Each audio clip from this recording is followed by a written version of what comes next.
Chicago celebrities have attained prominence through their careers in newspaper, radio, and television. Today's guest is co-host of ABC Weekend Edition, Theresa Gutierrez. Welcome, Terry. This is fun. I have to admit, it's switching roles like this. I like it. I'd like you to describe your program for some of the viewers who may not have seen Weekend Edition. Well, it's on once a week, and it's a magazine show. It's a magazine format. It's an hour and a half, and there are several segments within that format, at least 7 of them. And we cover everything under the sun. We cover politics, public affairs, issues. We do profiles on individuals that are doing good things in the community. And we talk about current events, so it's really a mixed bag of things. Is it primarily a public affairs show? It is primarily a public affairs show. Okay, then why don't you explain to me, then last week when I tuned in and I saw some male strippers on your show strutting their stuff, how's that public affairs? How is that public affairs? That in itself was really not a public affairs segment. We did 3 of them, if you recall. There was one with a male psychologist talking about men showing their feelings and their emotions, not being able to cry. So that was public affairs because we were talking about men and how they're relating to today's women and to the movement and to their changing role in society. Then I did one with Chicago bachelors, and that's still public affairs because we talked about how they relate to women. And the third one was sort of just something that we threw in there, and it was with male strippers, really, because, you know, there are no female strippers in this country that strip to the bone. Men do, and that was just showing something. It was a newsy kind of thing. We showed a different angle. Well, it wasn't all shown, as I recall. Terry, when you started your TV career in the early 70s, my guess would be is that there were very few women in television, whether on the air or in production. Assuming that's true, how did you manage to make it in your own career? It was tough. I have to tell you, it was not easy. I kept at it. When they said, when I was out of college, I graduated in 70, and they said, no, you'll never do it. I thought, of course I'll do it, and I kept at it, and I kept pounding on doors until finally they got tired of seeing me, and I was hired. But there's true. Where were you hired? Well, I was hired. The first place I was hired was at Channel 26, and I was on the air there with a live show weekly for 8 months. And then NBC, who had originally turned me down, called me up and said, you know, we like your work, we'd like to hire you. And then I went to NBC as a news writer, and then I was there a short period, and from there I went to ABC. And at ABC, at the time that I was hired, there were no female producers, none whatsoever. What year was that? In 1972. You said that you went to NBC as a news writer, yet I read an article about you in which you said that you regretted never having had a course in journalism. How did you get a job as a news writer without a course in journalism? That's a good question. You'd have to ask the people that hired me at NBC, and Bernie Schulman, one only knows where he's at. He's in New York somewhere. They had tested my writing ability. They thought I had potential there, and I think they just really needed a female for the job. What had your educational background been? Well, I have a degree in psychology and a minor in speech. And yet they hired you for news writing. Mm-hmm. But I was on a training program, so I was being tested, and my writing, my daily writing, was being analyzed and graded. In fact, I started writing for the first really on-air writing job I had was for Joy Lulo. Oh, really? And news writing? News writing. This is a rather crass question, but having started out at a time when there were very few women in broadcasting, would the traditional casting couch have helped your career accelerate any faster? Was that going on at that time? Boy, it certainly would have been a lot easier. The climb. It would have been easier, but no, you know, they're really... You hear of the casting Did you see couch. other women making the climb that way? Even if I had, I wouldn't tell you the truth. I've got to tell you that. So no, I have to say that there's that casting couch. Maybe it exists in Hollywood. I don't think that that's the way you're going to make it, and I don't think that's the way you can make it on television because management changes so much. That's right. I've gone through 4 general managers. That would have kept you very busy. Granted, then, you have made it on the basis of your capabilities.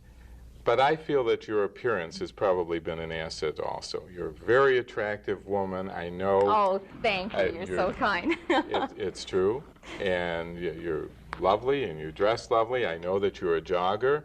I read an article about you that said you're also a fad dieter. I believe at one time you had to take off about 15 or 20 pounds. My whole life has been one big diet. How important do you feel, as a woman, that your appearance is to your success in the television media? I have to be honest with you, I think it's been a drawback. I mean, if you look at me, I don't look like the girl next door. Maybe I do, but I really am not the girl next door. And I'm not what most men dream about. At least that's what I've been told. You know, most men have that dream of the girl next door with blonde hair and blue eyes. Well, let's face it, I could never pass. My look tends to be more threatening. It's not as marketable because I am dark-haired, and you think of a dark-haired female as more or less the other woman. Right? You don't want to see that type of look doing the news or interviewing. So I think it's been a drawback. I think if I would have looked more American, I'd be somewhere else. Are ethnic types in now? Well, Linda Yu was an accident, and she's as ethnic as you're going to get, and I think that was just an accident. They hired her, and all of a sudden, wow, it exploded. Do you feel they hired her on an experimental basis, representing? I really don't think that they realized what they had there. And she's different. She looks different, and that's helped her. But she really looks, and you can see that this is my first day on it. She really looks different. I hope that this is working. So that's helped her. I don't know if my look is ethnic. I guess it is. Have you ever thought of yourself, we're talking about ethnicity, as a representative of the Spanish community? I know that you did a radio show on WCFL. You did a radio show called WLS. Hispano. Mm-hmm. Did that show relate you more directly to the Spanish-speaking community? Of course it did. I mean, a show with the name of Hispano, obviously you have to gear it towards the Spanish-speaking community. But, however, the first radio show I had was called Misunderstood.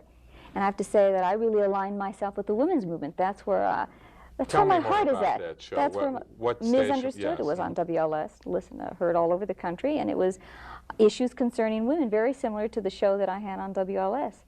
Television called The Feminine Franchise. I had that show for 5 years. So I really think that when people think of Theresa Gutierrez, they think of Theresa Gutierrez, the feminist, the women's movement. Granted, with the name of Gutierrez, obviously, I'm a Hispanic. It's gone against me, and it's worked for me. Tell me how it's gone against you.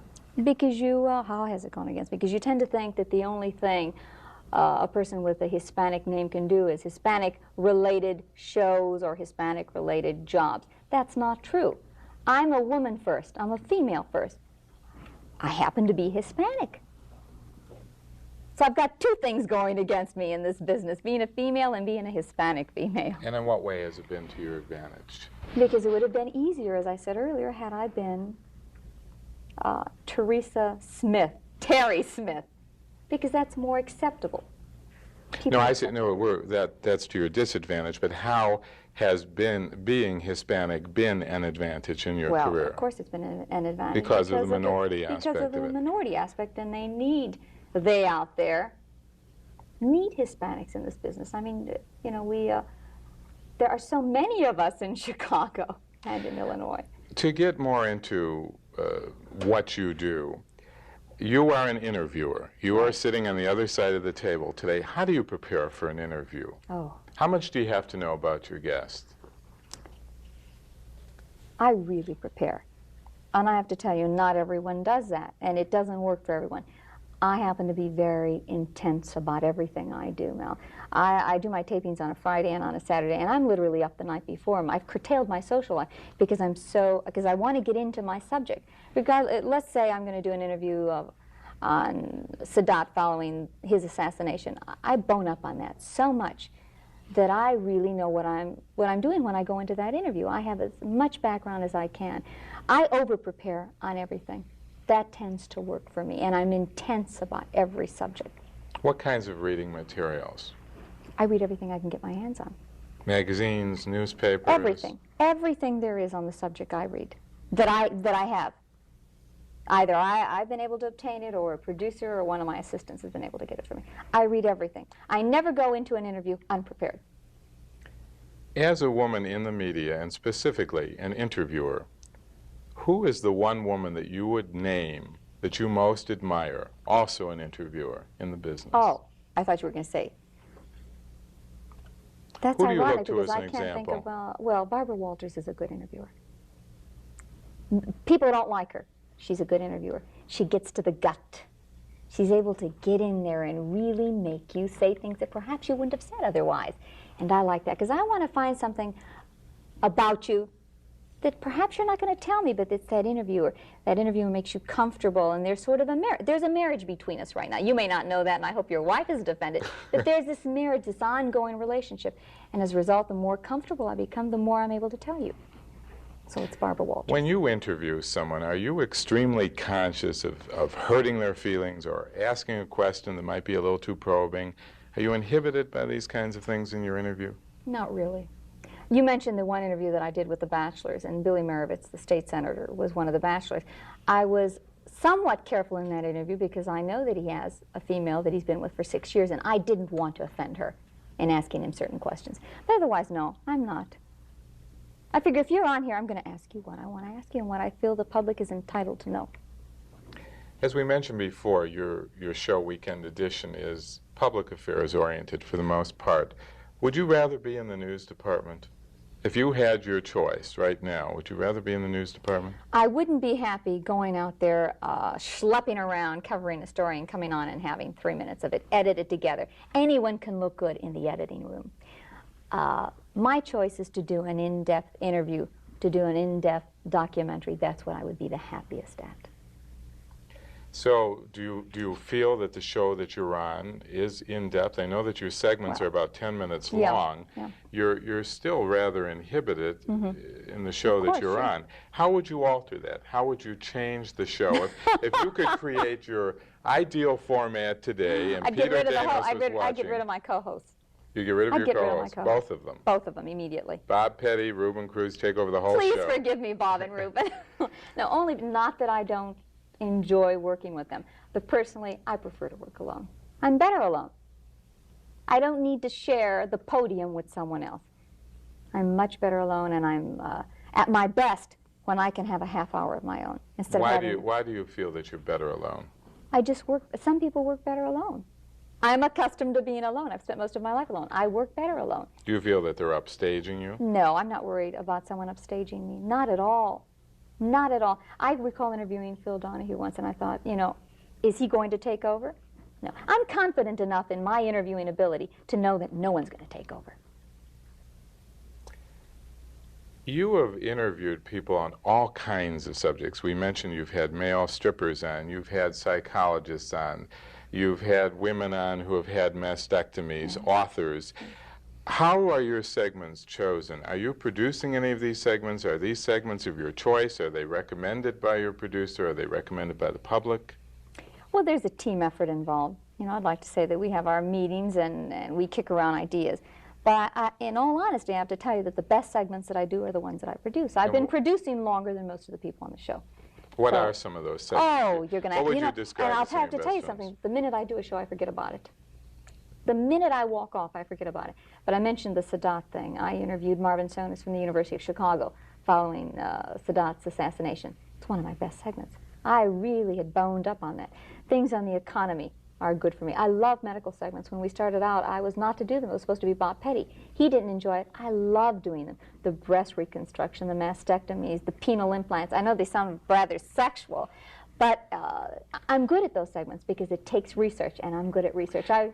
You do go into depth, I know, because I recall your section on mastectomies, and you literally showed the woman before and after breast reconstruction. I had to fight them to do that, to show that. Why did you have to fight to show that? Well, because they thought, they again, that it would be shocking to show a mastectomy patient. And it is shocking to see the two breasts just lumped off like that, but still you had to do it. You had to do it because I think it was important for women out there to realize that there is hope and that you can have breast reconstruction, and they're not apprised of that following a mastectomy.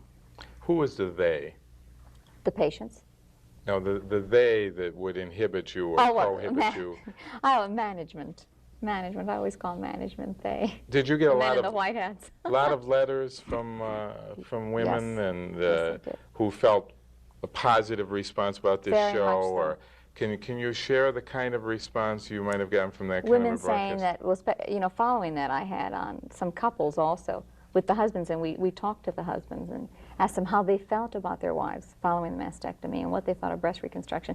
And that's what the women were interested in. The letters that I got, that they were fascinated by the fact that the husbands were so understanding. Maybe they were just afraid to communicate their fears with their husbands. So yeah, the letters are what really makes it worth it, the viewer response. This is a bit off the subject, but if you were ever to leave TV, you know, we're in a very recessionary, inflationary economy, and people are changing jobs all the time, where would you transfer your experiences? What kind of work? Oh, I should think They've of been that. so varied. Yeah, because I've covered so many subjects. I've always thought that I would do well in a university environment. I'm not saying, although that's not where I would go. I would go into business for myself, I think. I would think of making money, lots of money. So You think of yourself as entrepreneurial. yes, I do. What kind of a business? You know, I really haven't given it that much thought, but I would go into some form of business, probably with a girl. I've had so many people ask me, would you like to go into business with me? And I've always said, no, I wouldn't. But not a public relation business, but somewhere where it would be service-oriented, because that's really what I'm doing now. It's a service.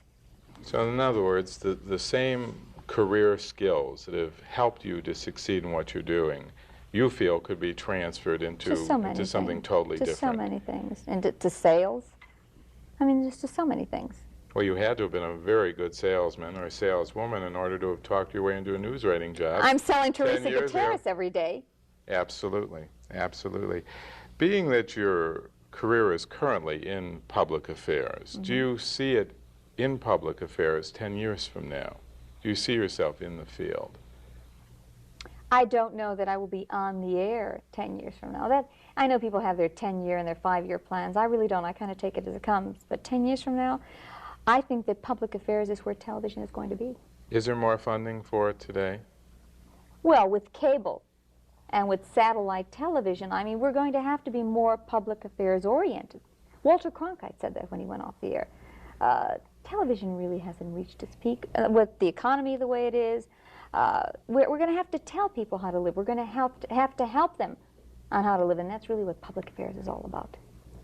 You do feel then that cable television holds a bright future for public affairs? Definitely, without a doubt. Would you be television is going to change. Would you be looking in that direction? I mean, don't you feel you have to grow as a media? I certainly hope that's where I will be. I would love to be there. Yes, no doubt about it. When do you see the future of cable television emerging? Is that now? Well, you know, it has started. We really haven't felt the impact here in Chicago, but it's already started. I think that, though, it's going to really take shape within the next 5 years. I suppose the bottom line question, Terry, would be, are you really doing what you want to do? So many people in media careers are basically dissatisfied with where they're at now. Are you really doing what you want to do? I certainly haven't arrived. I'm never satisfied with what I'm doing. That's just the nature of the way I am. But yes, I love interviewing. It's amazing that I get paid to do something that I love so much. I love meeting people and I love learning about things. People see you on the air an hour and a half on Saturday, and they say, gee, what does she do the rest of the time? Does she go shopping? How do you spend your time preparing for the show, other than when you're actually on the air? Mel, I'm on so many charities. I'm involved in so many things. I recently was asked to be on the board of the Academy of Performing Arts. It's a school. The movie Fame was based on the school in New York, the School of Performing Arts in New York. So I'm really involved in that. I'm involved in another organization that deals with runaways. There are so many things that I do. I am busy every single day. Even on my day off, I work. I'm the chairman of workshops for the Television Academy. So I'm busy, and I think you have to be. I think that if you're in broadcasting, you have to lend yourself and your services to other organizations, to organizations that need you. Do you do that out of the goodness of your heart, or because ABC Television says... ABC Television doesn't tell me to do anything. So these are socially. Personal. These are all personal. However, I must admit that recently they said to me that I give more talks and that I appear at more things than anyone else at the station, and that has to look good for ABC. Do you feel it's helped your career in any way? Well, I've survived 10 years. I don't know that my public or personal appearances have helped my career, but I think I owe that to the public because they're my viewers and they've watched me, and I think that in turn, I have to give of myself to them. Many people that are watching today will be interested in careers in the television field. Can you give me a broad salary range for people in the television media in Chicago, from the lowest to the highest? Where could people plan on What kind of earnings? You could they have to plan on having? realize, Mel, that Chicago is a tough market. Chicago and New York are the most difficult markets to break into. So they expect quality people here. The lowest, I don't know what you're talking On about. the On air. air? Yes, on the air. I honestly don't know what the stations pay. That doesn't mean it'd be a cop-out, but I would say in the 30s somewhere would be the lowest. So if someone is on and the the highest air, could be 400,000. obviously, I understand that Bill Curtis here in Chicago is making in that salary Yeah. range. But when we see somebody on the air, we know that person is making at least in the 30s. I would to, say. To be on Now, the I air. could be mistaken. I don't know about your UHF stations. I don't know about 44 or about 26. But I would say that in the other areas. So that there's a real financial goal there to strive for people who want to have a career in the media. Well, that all depends if you think that's a lot of money or not. It's all relative. I suppose to a student just out of college that $30,000 would seem like a great no student great out deal of college money. is going to get a job on Chicago television right How now. would you recommend that they go about it? If eventually they want to wind up in the Chicago market, how would you recommend them that they There would is go a about way. it? Number one, it's very difficult. And I wouldn't recommend this business for anyone in the world because it's tough and it's cutthroat and you always have to be on your toes. But I would say that they should go to an Indianapolis, to a Wisconsin, to a Joliet and start there and learn their trade, because you're not going to learn it in 101 television class in a college. Learn it, and then you get to do everything, and then you go to your other markets. Do you feel that the preparation given in college is good preparation? Or Anything helps. Of course it helps. How can it not? It gives you a basis, an anchor. That from there you have to grow, because every television station operates differently. And they're going to tell you to forget everything that you learned in college, because now we have our way of doing things. Okay, you have made it in this very rough, cutthroat medium, and you are known here in Chicago. Theresa Gutierrez, co-host of ABC Television's Weekend Edition. Are you treated specially because you're on television? Well, that depends where I'm at. You know, am I treated specially? How about when you go to a restaurant? Assuming you're recognized. You know, I am, yes. And it makes me uncomfortable. In what way are you treated specially? You're given a special table. You're sent over a bottle of wine. I shouldn't be saying, but that makes me uncomfortable. It does. I've never liked that. How do your dates feel about that? I know you're single. How does a gentleman feel when they're seated? Very uncomfortable. It takes a man who's really sure of himself, and there aren't that many of them. Do you tend to socialize with other people who are in the media? No, I never date anyone in the media. Never. Never. Why Never. not? I did it once, and that was a mistake. Because I just think it's too close. I don't want someone that's in the same business. I want someone that's in a totally different business and that is comfortable and has succeeded in his field. Otherwise, he's going to be very uncomfortable with me. To go back to more specifics in your work, because you're in public affairs programming, do you see yourself as a public servant, or do you see yourself more as a public personality because you're on television? That's a difficult question because I think they sort of run together. Well, you mentioned that you know. go to special events. Yeah. I know that very recently you were, was it the cerebral palsy? Yeah, I did that, and I telethon? did the United Negro College Fund for 4 hours. Well, then you must see yourself as very public service oriented. Yeah, I really do. I guess I do. Do you get personal satisfaction out of this in Oh. addition to Tremendous. recognition? Tremendous. The United Negro College Fund telethon that I did at Channel 9 was the thing that I feel the best about this year, the most comfortable with, because I really think that I contributed there. I was good at pitching and begging for money, and my goodness, we made $349,000 in 4 hours. It's wonderful. Not again, bad. Again, your salesmanship ability is showing tremendously. How would you like to see the area of television, public affairs that you're in, expanded? Well, I'd like to see more of it. And above all, I'd like to see more money invested in it. Because right now, it's a lot of the public affairs programs are just throwaways. There's not enough money put into it. And I firmly believe that public affairs is marketable and that you can sell it and that it can look slick.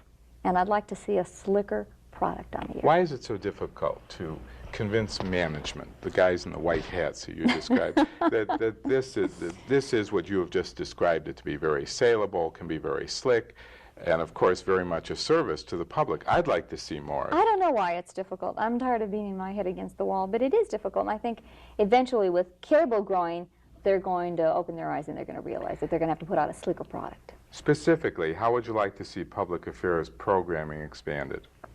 Well, I just told you, I'd like to see a slicker product. I'd like to see more remotes done, more outside things done. I'd like to see more in-depth pieces. I mean, personally, for instance, I'm going to do a thing on women in prison. I'm going to do a thing on incest and battered women. I'd like to see more of that, and on prime time.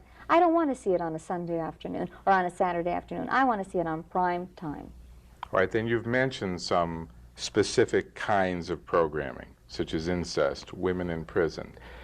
This would be programming that would very much overlap news programming. Make it a News is going to be going in that direction. Wherein does the division lie then? How can you separate, in many instances, public affairs programming from news? Doesn't it often overlap? Why do you have to separate? The news department this morning came to me wanting some information on battered women and on incest. Would I please give it to them because they're doing a special? You know, you have to work with each other. I wasn't thrilled about giving them my contacts and my information because I had done all the research and homework, but they're learning. They still don't know how to do that.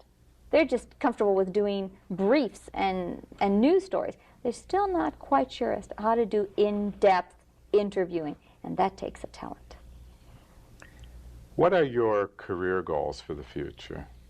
If you were to look 5 or 10 years... We're back to the 5-10-year mark. Yes. I want to grow. I want to get better at what I'm doing. I want to stretch, and I want to grow, and I'm comfortable with what I'm doing, but I want to challenge myself. Again, specifically, though, specific goals. I'm sorry. I would like my own show. I'd like a good half-hour show. I'd like to do more documentaries. What would you call that show? I can't. First, I have to get it. Then I can worry about the name. I mean, who cares about the name? I have to get it. Do you see yourself going back to a show on women's issues, such as feminine franchise, or would you like to branch out into... I'd like to branch out. I see myself leaving Chicago because I think it's time for me to move on to a different market. What kind of a market? Well, when you mean what kind of a market, what do you imply? I like a big market. New York, Los Angeles. New York, maybe Los Angeles. Whoever wants me, Mel. I'll go to Detroit if they think that if they can give me what I want. Well, I think that there are a lot of people that would be very interested in somebody with the talents of Theresa Gutierrez and with the ideas and the fine record that she's had here in Chicago at ABC Television. I'd like to thank Terry for being my guest today on Chicago Celebrities. This has been fun, I have to tell you. I enjoyed it. How did it feel being on the other side of the table? Well, I kept wanting to interview you. Which is easier? That would be my concluding question. What do you find easier, interviewing somebody else or just sitting here and... Well, obviously, it's much easier to sit here and let you ask the questions and not have to be concerned about how it's going and the time and you know, the beginning, the intro, the middle, and the end. Am I getting enough? This is easier. This is a piece of cake. Thank you. I think I might agree with you today, and I thank you once again for being our guest.